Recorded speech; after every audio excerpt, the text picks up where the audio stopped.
ഇവർ നല്ല ദൂരെ മാറി നല്ല സ്പേസിലാണ് നിർത്തിയിരുന്നത്. ഇവരോട് ഒന്നും സീനിൽ അഭിനയിച്ചിട്ടില്ലേ? ഇവർക്കിടയിൽ ഒരുപാട് സ്പേസ് ഉണ്ടായിരുന്നു. ഞാൻ ഇവരൊക്കെ ചുമ്മാ കൈയിട്ട് തിയേറ്റർ വെച്ച് നടന്നുണ്ടെന്ന് ഇവനൊക്കെ. പക്ഷെ ഇവര് ഇരിക്കുമ്പോ ദൂരെ നല്ല നമ്മളാ സാറിന് കൊടുക്കുന്ന ബഹുമാനം കാരണം ഇച്ചിരി മാറിക്കുന്നുള്ളത് ആണല്ലേ?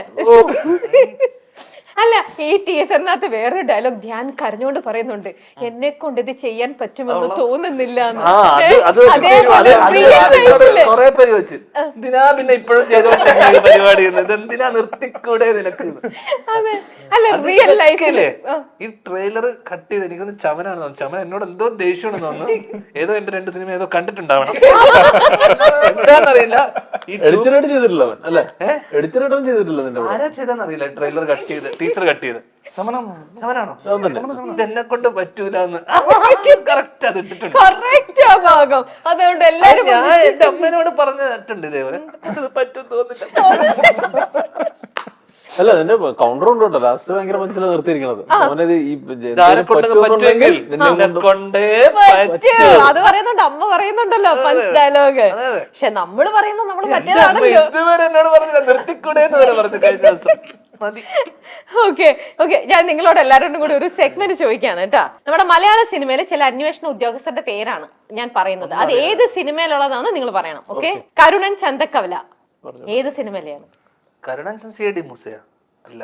യെസ്, അത് തന്നെ കിട്ടി. അടുത്തത് സാം അലക്സ്, CID വിജയൻ, അത് പറഞ്ഞില്ലെങ്കിൽ ആന്റണി മോസസ്, മുംബൈ പോലീസ്. എല്ലാം അറിയാലോ. നിങ്ങളൊന്നും അറിയാലാത്തതുണ്ടോ? IG ചന്ദ്രശേഖർ, സുരേഷന്റെ പടം ടൈഗർ അല്ല, തെറ്റിപ്പോയി. IG Chandrasekhar, grandmaster. Yes, കിട്ടി. Okay, Geetha Prabhakar, CID Oommen Koshy, okay, CBI Vikram, Suresh series. CBI series. അത്രേ ഉള്ളൂ, തീർന്നു. സെഗ്മെന്റിലെ ചോദ്യം തീർന്നു. കുട്ടികൾക്കെല്ലാം അറിയാം, ഒരെണ്ണം മാത്രമേ കുറച്ച് കഷ്ടപ്പെട്ടുള്ളൂ. ഓക്കെ, ഇനി റോണി ഒരു സ്ക്രിപ്റ്റ് റൈറ്ററും കൂടിയാണല്ലോ താങ്കൾ. ഭയങ്കര സീരിയസ് ആയിട്ട് അല്ല, ആ ഒരു പടമാണെങ്കിലും ആ പടം ചർച്ച ചെയ്യപ്പെട്ട സിനിമ തന്നെയാണ്. അതുപോലെ സിനിമ ചെയ്ത് കഴിഞ്ഞിട്ട് ഓരോ സ്ക്രിപ്റ്റ് വരുമ്പോഴും എപ്പോഴും ആ ഒരു സ്ക്രിപ്റ്റ് ഞാൻ എഴുതിയ പോലെ ഇല്ല, അല്ല എഴുത്തുകാരില്ല. എന്നിട്ടില്ലേ പറമ്പത്ത് പോയിട്ട് അത് എടുത്തിട്ട് ഞാൻ കൊള്ളാട്ടോ തിരിച്ചു കൊണ്ടെന്ന് വിളിച്ചിട്ട് പടമൊന്നും ഇല്ലാതാകുമ്പോ വിളിക്കും. അങ്ങനെ വെളുത്ത് കളഞ്ഞതാണിത്. ഓടിപ്പോയി പിടിച്ചിട്ട് ഹലോ എന്താണ് സത്യാവസ്ഥ? കാരണം അജാതി സാധനം എഴുതി വെച്ചിരിക്കുന്നത് സത്യമല്ലേ? അതിനൊന്നും പറയാൻ അഭിപ്രായ വ്യത്യാസമില്ല. ഇനി എഴുതുന്ന സിനിമയില് ധ്യാന സ്ഥലവും സ്പേസ് ഉണ്ടാവോ? എനിക്ക് വേണ്ടി ഒരു കഥാപാത്രം എഴുതിയെന്നാ പറഞ്ഞേ. ആ കഥാപാത്രമേ പടത്തിലില്ല. മമ്മൂക്കയുടെ ഇൻട്രോ സീനിൽ സ്റ്റേഷനിലെ സീക്വൻസില് ഇൻസ്പെക്ടറിന്റെ ക്യാരക്ടർ കുറച്ചുകൂടി വലുതായിരുന്നു. അപ്പൊ അത് ഇവൻ ചെയ്താൽ കൊള്ളാന്നുണ്ടായിരുന്നു. പക്ഷെ പിന്നെ അത് കുറച്ച് ചുരുങ്ങിയാ കേട്ടത്. അതുകൊണ്ടാണ് കുട്ടീനെ ചെയ്യിപ്പിക്കായിരുന്നത്.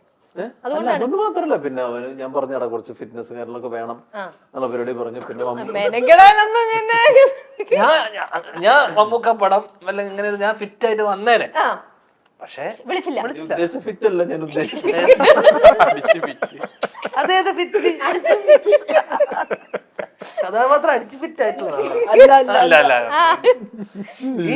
ഇതിന്റെ പേരില് വാശിക്ക് ഞാൻ ഫിറ്റ് ആയിട്ടൊരു പടം ചെയ്യും. അത് എഴുതിയിട്ട് അതിൽ ഇദ്ദേഹത്തിന് ഞാൻ അഭിനയിപ്പിക്കും. എന്റെ അസിസ്റ്റന്റ് ആയിട്ട് ഫിറ്റല്ലേ സാർ, ഡയലോഗ് കൊടുക്കും. സാർ ഇപ്പൊ ഫിറ്റാണ്. അല്ല, ഞാനിപ്പോ ഈ മെയ് മാസം കഴിഞ്ഞ അഭിനയത്തിൽ നിന്ന് ബ്രേക്ക് എടുക്കുന്നു, സൂപ്പർ സ്റ്റാറിനെ ഡയറക്റ്റ് ചെയ്യാൻ പോണോന്നൊക്കെ പറഞ്ഞല്ലോ, സത്യമാണോ?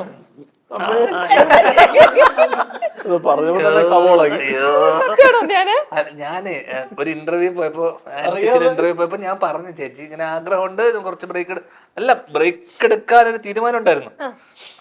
അപ്പൊ അത് സ്വാഭാവികമായിട്ടും ചില കമ്മിറ്റ്മെന്റ്സ് തീരുന്നില്ല.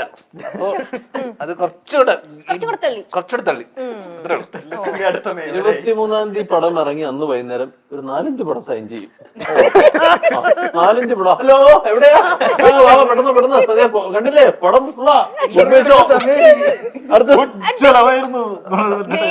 പറഞ്ഞു. സിനിമ നിങ്ങൾ കഥയൊക്കെ എഴുതി ആ ബ്രദർ വന്ന് ഡയറക്ട് ചെയ്യാനും ഒക്കെ നോക്കുമ്പോഴത്തേക്ക് ധ്യാനം നോക്കിക്കഴിഞ്ഞാൽ അഭിനയിക്കാൻ സമയം ഉണ്ടാവില്ല ധ്യാനിന് അല്ലേ? ഇവർ 5 കൊല്ലം കൂടും 10 കൊല്ലം കൂടുമ്പോ ഒരു പടം എടുത്തു. അപ്പോഴൊക്കെ ഞാൻ ചിലപ്പോ സിജണ്ണ പോലെ പാനിന്തിനൊക്കെ അയക്കണം. 19-ാം നൂറ്റാണ്ട് തെലുങ്കിൽ റിലീസായി. ഞാൻ അറിയാതൊന്ന് പറഞ്ഞു പോയി ഇവന്റെ അടുത്ത്. അപ്പൊ തന്നെ പാനിന്റിനാക്കി. ഇപ്പൊ 18, 17 പുറകിലോട്ട് വരല്ലേ? ഇവന് ഫിറ്റ് ആണെങ്കിൽ പിന്നെ എനിക്ക് പാനിന്തിനായാലും കാരണം നമ്മൾ എത്രയോ പീരീഡ് അടുത്ത കാലത്ത് പീരീഡ് പടങ്ങൾ കണ്ടിട്ടുണ്ട്. കൊച്ചുണ്ണി അല്ലെങ്കിൽ അതൊക്കെ ആയിരുന്നു. അതിനൊക്കെ നോക്കുമ്പോ എല്ലാത്തിനകത്തും ഫിറ്റ് ആയിട്ടുള്ളതും കറക്റ്റ് കുതിര ഓടിച്ചു പോകുന്ന കറക്റ്റ് ആയിട്ടുള്ള ആളാരാ? ലാൽ സാറിനെ കമ്പയർ ചെയ്യുവാണെങ്കിൽ തന്നെ മരിക്കാർ ലാൽ സാറ് സിജേട്ടനെ കമ്പയർ ചെയ്യുകയാണെങ്കിൽ ഞാൻ പറയും സിജേട്ടൻ തന്നെയാണ്. ഇവനോടിച്ചില്ലേ അപ്പൊ? അല്ല സിജേട്ടനാണോ ലാൽ സാറാണോ മരിക്കാറാണോ സിജേട്ടനോ ചോദിച്ചാൽ നമ്മളെല്ലാരും സിജേട്ടന്റെ പേര് പറയുള്ളൂ. ഇവിടെ ഇവിടെ ലാൽ ചേട്ടനാണ് ഇരിക്കുന്നത്, ലാൽ സാറാണ് ഇരിക്കുന്നത്, നമ്മൾ ലാൽ സാറിന്റെ പേര് പറയും. ഇപ്പോൾ ഇവിടെ സിജുവല്ലേ ഉള്ളൂ. നമ്മുടെ എല്ലാവരുടെ അടുത്തും കൊറേ കൗണ്ടർ പറയാം. ഇങ്ങനെ എൽക്ക നിൽക്കുന്ന ഈ ധ്യാനിനെ പൂച്ചയെ പോലെ ആക്കും വേറൊരാള്. വീട്ടിലേക്ക് ചെന്ന് കഴിയുമ്പോൾ ആ കുട്ടിക്കുറുമ്പി അവളാണത്ര ധ്യാനിനെ വരച്ച വരൽ നിർത്തി ഡെയിലി ശകാരിക്കും എന്നൊക്കെ കേൾക്കുന്നുണ്ട്. അത്രയ്ക്കൊക്കെ കുറുമ്പി അവള് അച്ഛന്റെ മോൾ തന്നെയാണോ? അച്ഛന്റെ മോളല്ലാത്തോണ്ടാണല്ലോ ശകാരിക്കുന്നത്. നമ്മൾ അവളുടെ വഴിക്ക് ഞാൻ എന്റെ വഴിക്ക്. നമ്മള് കണ്ടുമുട്ടുമ്പോൾ ഒരു ചെറിയ തർക്കം ഉണ്ടാവും. അവൾ എന്താണ് അങ്ങനെയാണെന്നോ എന്നൊക്കെ പറഞ്ഞ അവളുടെ മുന്നിൽ ജയിക്കാൻ പറ്റുമോ ധ്യാനിന്? വലിയ പാടാ. ഇന്നത്തെ ജനറേഷനില് എനിക്ക് ഇവന്റെ മുന്നിൽ തന്നെ ജയിക്കാൻ പറ്റില്ല. ഇവരോട് സംസാരിച്ചോണ്ടിരിക്കുമ്പോ എന്തൊരു എനർജിയും എന്തൊരു രസമാണ്. പക്ഷെ നമുക്ക് നിങ്ങൾക്ക് ബാക്ക് ടു ബാക്ക് അടുത്ത ഇന്റർവ്യൂസ് ഒക്കെ കൊടുക്കാനുള്ളത് കൊണ്ടും നമുക്ക് ടൈം ഇല്ലാത്തത് കൊണ്ടും നമുക്ക് ഇവിടെ വൈൻഡപ്പ് ചെയ്യാം. എന്തായാലും ഡിറ്റക്റ്റീവ് ഉജ്വലൻ നമുക്ക് തിയേറ്ററിൽ പോയി കണ്ടിട്ട് ഡേറ്റ് ചെറിയ ചേഞ്ച് ഉണ്ട്. മെയ് 16 നമ്മള് ഒരു വീക്ക് പുഷ് ചെയ്തിട്ട് 23 ആക്കിയിട്ടുണ്ട്.